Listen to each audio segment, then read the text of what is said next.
Magandang umaga po sa bawat isa at welcome po muli sa ating daily devotions.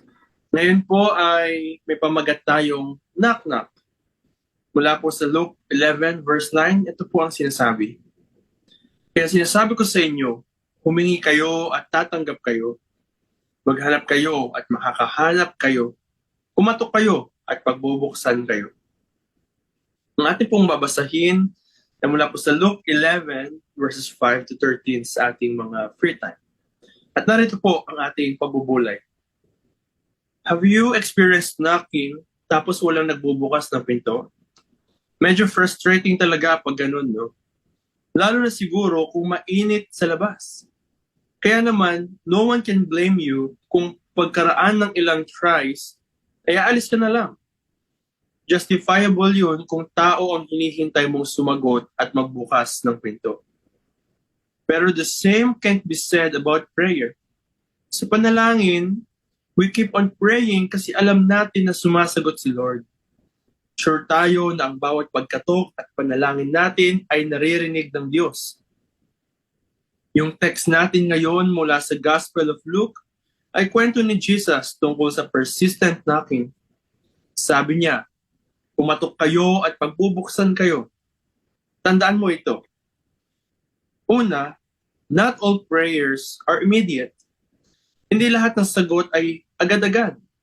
May perfect timing kasi si Lord sa lahat ng bagay. Hindi porket delayed, denied na agad.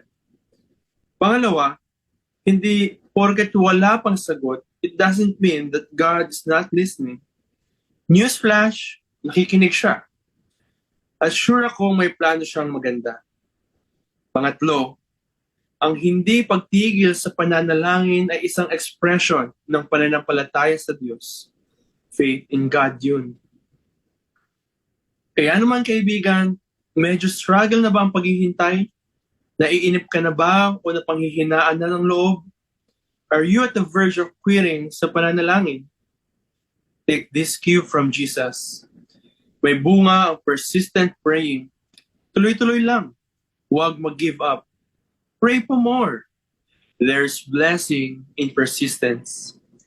Tayo po ay manalangin.